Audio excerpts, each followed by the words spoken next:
Ladies and gentlemen. Pick one. Go ahead. Go ahead.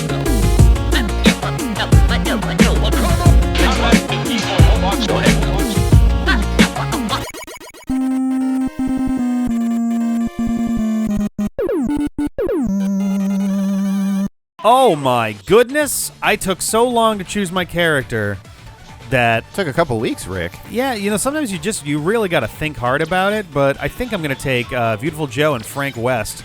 Good old Frank and Joe. Frank and Joe. Yep. Hot dog and coffee man. Everybody's favorite breakfast. Here on the D-pad, where I'm Rick. I'm Jeff. This is Tatsunoko vs. Capcom Ultimate All-Stars, a title I definitely didn't have to remember in the middle of that because it's been so long. Tatsunoko vs. Capcom, comma, Ultimate All-Stars. Ultimate All-Stars. Oh, dude, how many shirts do you own? Enough to rip them apart willy-nilly, it seems. All right, but yeah, so we are back for more Tatsunoko vs. Capcom. Last time we earned, yes, it was like, cool. Please work. We won Frank West, or we unlocked him, rather. You know, one of those words. And, yeah, so, oh, right, there's two. Forgot about that. Yeah, the whole Switch thing. But yeah, so we're going to try him out in a sec. I'm just kind of like, I wish I could remember. Yeah, it's back and B does your switch. Yes, because otherwise it's just call assist. There we go. Oh, boy. Oh, God. Nice. Yo, cool. That's great. I forgot if I was telling you or John about how in Dead Rising.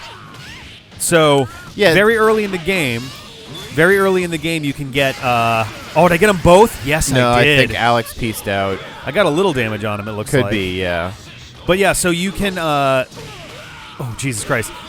You can find very early in the game a Servbot head in a toy store, and you can wear it. And the best thing about Dead Rising, the game that Frank West is from, I guess I should mention that, is that anything you're wearing will be rendered in cutscene. Mm-hmm. So, including whatever you were wearing at the beginning, either when you died or when you beat the game, when you start like a new game plus, is rendered in the opening cutscene, which is even fucking sillier. Yo, he just countered you. Or something. I don't know. He headbutted you instead of you getting him. And then that took its time. There's some kind of MegaMan connection as well, yeah, right? So you can find a Mega Buster in the toy store, but it's a toy one. It shoots like little yellow foam balls, like a Nerf toy. Don't do any damage or something. Yeah, but if you beat the game, so at the very beginning of the game, that was weird. I think you countered the grab or something. Yeah. At the very beginning of the game, when you're getting brought into Willamette, they're like, population 25,843, or what? It's like 53,000 something. Mm-hmm. If you kill that many zombies, you get an achievement, and your prize for doing so. I'm so sorry for it to happen like this. Sorry, Roll. I used your brother to kill you. If you do that, you get an achievement, and then your prize is you get a working Mega Buster, like an actual gun blaster, which does ridiculous damage. Yeah, it basically one-hit kills all the zombies in the game, and many of the bosses go down in like a few hits. June the Swan and Karis. Look at how big his teeth are. Oh, I thought you meant Karis. I'm like, are those teeth? It looks like a head. Nope. I brushed really hard. But yeah, so a lot of the Dead Rising games have Mega Busters or Mega Man outfits or something in there as like a prize. Oh no, this poor guy fixing the bridge. Yeah. Get out of there, bud. On top of it. You're about to get nuked. Yep. Bazap. Well, apparently we're still too early in the stages for them to actually attempt to dodge any of your seriously ultras. Or hyper combo? Yeah, hyper combos.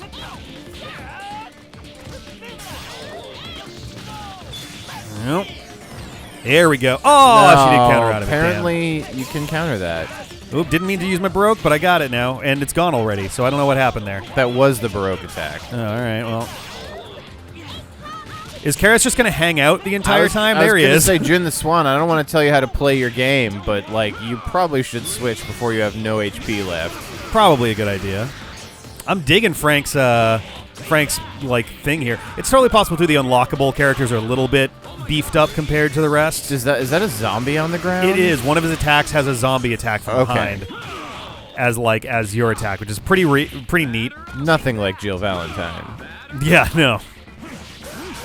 Totally different game with zombies. Entirely separate.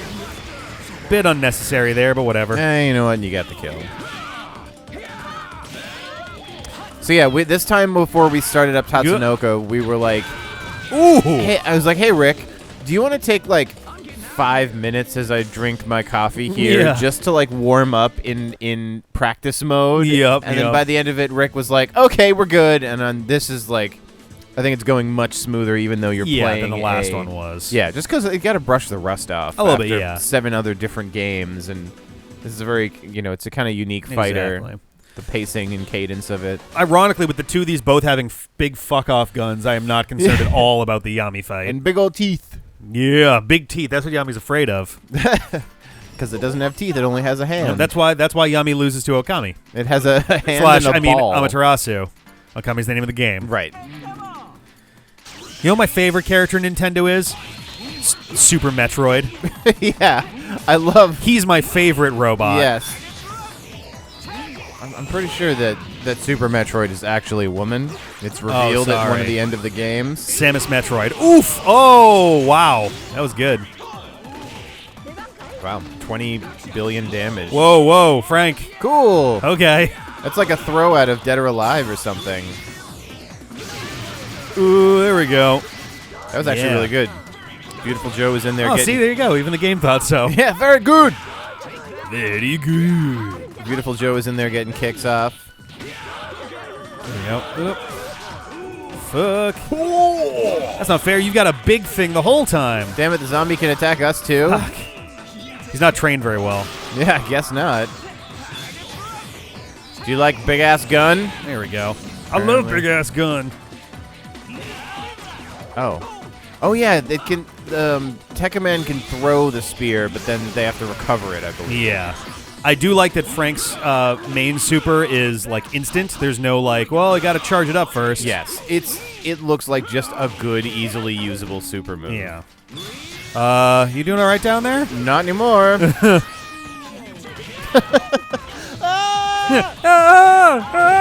Oh, god damn it. Interesting voice clip. Just fuck. Yeah, we tried out that hyper combo move, and it actually does significantly more damage than the gun one. Well, the big one does. Yeah. The middle one not so much, but the one that the combo that starts with that kick.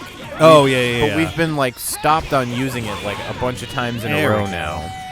Yeah, it's been weird that we've been having so much trouble with that one specifically. I think it's the only one that's really been giving us much trouble. It must start with a grapple maneuver or something. Damn it, fuck and that you can up. You can counter throw a grapple. There we go. You can't counter throw a throw. Oop. Also, I love that Frank West's heavy attack is a fucking baseball bat. Yes. And also that it might actually just be a plank of wood. Like it might be a 2x4, yeah. Oh boy. I mean, those are both pretty common weapons in Dead Rising. You just grab shit and beat people up with them. It's a game I've never played, actually. It's really good. I honestly, at the beginning of this, I saw Frank West with a camera, and I was like, is he from, like, Fatal Frame or something like that? Or am I, like... I feel like they're, like, misremembering, or... I guess they're wildly different. I was going to say, like, I could see them being, like, spiritual brother, game situations. Mechanically, they're a very different game. Completely different, Also, Fatal Frame is very ghosties. Yeah, it's very ghosty horror stuff, whereas Dead Rising is more like... It's almost more mystery, but it's like an action... Yeah, noir zombie stuff. Yeah, I'd say Kinda. it's got a little bit of noir to it, I could see. Hi, G. Lightan. Please don't punch us into nothingness. Oop, fuck. Come on. Super! I would really love to use my super today. Nope. Moon jump! Fuck, man. There we go. One to the face. Uh-oh, you gotta get out of there, Frank. Nope. Oh, shit. Well, that's bad. There we go. Oh, boy. Oh, wow. The bullet even went through him. It did. Wow. You ass. Let's do it again. I don't know how G. Lightan is alternately super OP and super a piece of shit. Yep.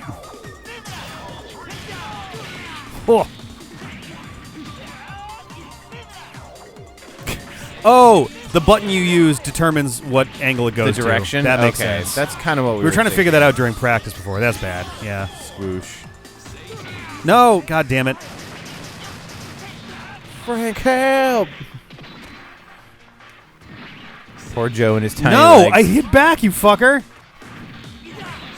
And what does that do, I even wonder? Might be a stun move. Come on. Hoop. Damn it, I was trying to jump up and over. Here we go. Well, Frank's at least gets to go off instantaneously. Yep. Even though Lightan apparently can just move through Yeah, it. they don't get, they all basically have super armor. armor. Come on, almost got this. This will be the earliest that I've lost a match if I don't pull this off here. Come on, man.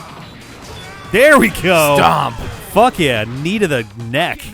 I wouldn't have been surprised because the giant mega robot is frustrating and annoying depending upon your character set. Yep, and he's a giant lighter. Makes him even worse. I think meeting you is the biggest scoop I've ever gotten. Biggest scoop of shit. Saki and Batsu. It's time for the Gesellkaft. The Gessel scoffed. Gesellskaft. Sorry, I'm not very good at German pronunciation. It's okay. No worries. She has armor on the top of her boobs. Yeah, you want them upper titties protected Yeah. from Bottom, who cares? falling. Yeah, falling objects. All you gotta do is uppercut the Survive. bottom of her breast, and we'll be in good shape. Yeah. Every time Look I at see that. this Saki, She looks like all I can Ray. Well, I was gonna say she looks like Asuka from Neon Genesis Sorry. Evangelion. Yeah, Asuka. I thought Ray was the one. She's the one with the like white hair, kind of waifish. Am I looking mixing up the two? Yeah, Okay. I've actually never seen Ava. I've been meaning to for a very long time. it's a lot. Yeah, so I've heard. At this point in time, I probably would. Oh, bitch. It probably would be a different thing to watch it nowadays for me because I'm more mature and like Yeah. can deal with the heavy stuff a little bit better. Wow, that was an incredibly powerful combo.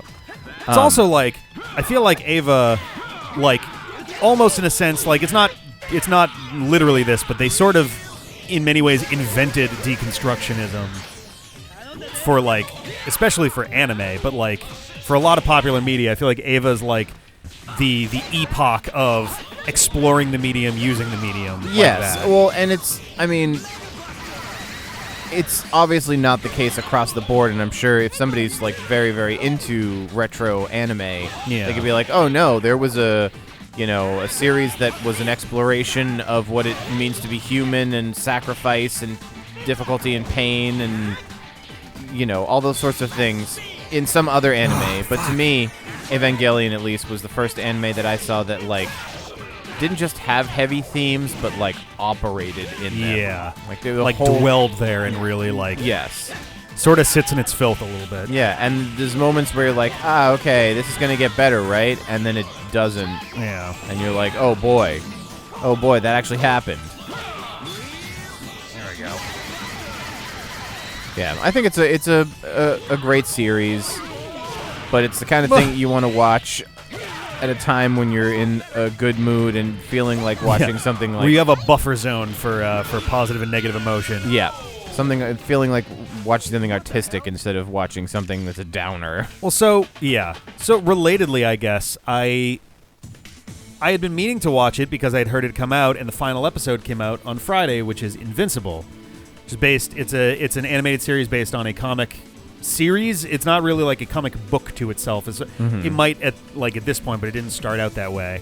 And I had heard and I had known going in, like, all right, this is one of those like not your daddy's comic book, series kind of deals where it's like it's gonna be not just like, oh man, they're really beating the shit out of each other, but it's like gonna be graphic and it's gonna be visceral and stuff. And it's like, all right, let's do that. And I watched the first episode on like Wednesday, and I even posted about it on Twitter. I'm like, well, it's official. I don't know if I've got the stomach to watch more of this show. Yeah, Because like the first episode is like it's a just perfectly brutal? valid. Well, like everything. So I guess spoilers-ish for people who haven't seen it, but it's literally the first episode. I feel like episode 1, there's almost no such thing as spoilers. But no, yeah, because if you're gonna watch anything, you watch episode 1. yeah. So the first episode is very much here's an introduction to the characters kind of deal, and it's all about your main character Mark, who is the son of a hero named Omni-Man, who's basically an XP for Superman. He comes from another planet. Okay. He came to this planet to, I at a certain age, everyone on my planet, goes to another planet to protect it, kind of thing. So he's here to protect the planet. Oh, I'd never even done that one before. That's a grab move, apparently. I guess, yeah. And so you get to also see there's the Guardians of the Globe, which is essentially the Justice League. Yeah. And there we go. And they are XPs for like the Green Lantern and Batman and Wonder Woman and all of these things. It's like, all right, so this all like works. This all tracks. And they like are stopping these like blue skin aliens from killing the president and doing all this stuff. And it's like, all right, I get it so the far. president. Yeah. So it's like, all right, this is all tracks. And then, so Mark, at the end of the episode, finally gets his powers. That's been like a point for him of like, I don't have powers yet. Even though I'm 17 and like, yeah. Yeah. So he finally gets his powers, and he's like, it's all the magic of like, wow, I get to learn how to use powers, and I'm super strong and durable, and I can fly. And he's basically a young Superman. Yeah, young ultimately, Superman. just like his dad is. Done that in 20 different Superman properties. Yeah. And so, wow, that didn't kill him. Jesus. Magic Pixel. At the end of the episode, he finally picks his name. He picks his superhero identity as Invincible. Nice. And we get the title card and all that, and yay. And then we get more scenes after the title card, which is 40 minutes into this episode. And I'm just kind of like, oh. Uh-oh. That's usually a weird sign to have. Like, you expect the title drop of the first episode of a show to be near the beginning or right at the end, and then credits. But here it's this. And then the next scene is one of the superheroes on like a little picnic date. One of the Guardians of the Globe on a picnic date with like his girlfriend or someone that he's dating or something. It's like, okay. And he goes off and, his little wristwatch thing is beep, beep, beep. Oh, emergency, gotta go. And then the Batman XP does the same thing. And the Green Lantern, like, you see each of them one at a time in their regular lives, and then they go off to, like, figure out what the problem is. So they meet up at their little Hall of Justice style place, and they turn to the Batman XP. I don't remember most of their actual superhero names, but, like, we'll just say go turn to Batman. You can say Batman, yeah. It's like, what'd you call us here for? And he's like, I didn't call us here. And everyone's like, oh no, we gotta go. This is bad. Like, something's up, and this should not happen. And so the one that is basically the Flash, all of a sudden just like, and he dashes towards the one character's name I remember, the Immortal, who I don't know who he's actually based off of. But so he pushes him out of the way as Omni-Man, the Superman-like one, is like flying at him at full speed to like punch him. And everyone's like, whoa, what the hell's going on? Like, this is nuts. And he starts attacking them.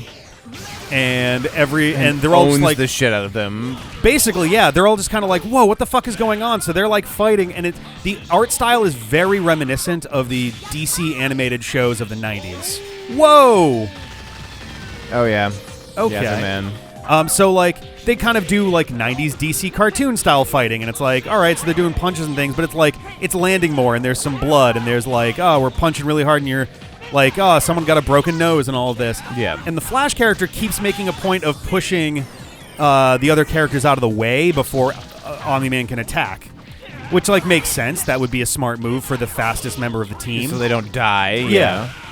And so he eventually like decides he's going to try to attack Omni-Man because he's the only one who's fast enough to really land a hit. And Omni-Man catches him. He grabs his wrist, and then he grabs him by the side of his head, and he starts crushing his skull. And we find out earlier on in the episode that this Red Rush is this character's name. He perceives time as being slower because that's just part of like what his power does to him. Sure. So that carries the innate thing of what's happening to him is happening in slow motion. Yeah, so he's dying and is conscious of it happening at a very slow pace. And you watch his eyeballs pop out of his head, and you watch his head just kind of get crushed in kind of slow motion for a sec before it just pops like a watermelon. And now the rest of the Guardians of the Globe are like, oh shit, this has gone from like we're having a fight to he's literally trying to kill us now. He's just murdered someone as opposed to maybe beat him up for the sake of like something, but now he's just killing him. Yeah. And so he proceeds to very graphically destroy them. Like, I'm trying to remember roughly the order that these even happen. And the Batman one, manages to catch him by surprise with some explosive Batarang-style things, and then decides to go hand-to-hand combat, which was a dumb idea. Yeah, come on, Batman. So Omni-Man grabs him by the foot and, like ragdoll, throws him face first into the ground, which breaks the fuck out of his face, and then flips him around the other side, which hits him so hard that his head explodes and his ribcage bursts open, and you see his like whole head matter on the floor. And at this point, I'm just like, oh boy. Okay. We are far past the brutal stage, and now we're going into intense stage. Yeah, we're going into the like. This is now making me very uncomfortable. Get on it. Get up. Once again, back is the incredible MegaMan. Refuse to lose. Get on it. Get up. Once again, back is the incredible MegaMan.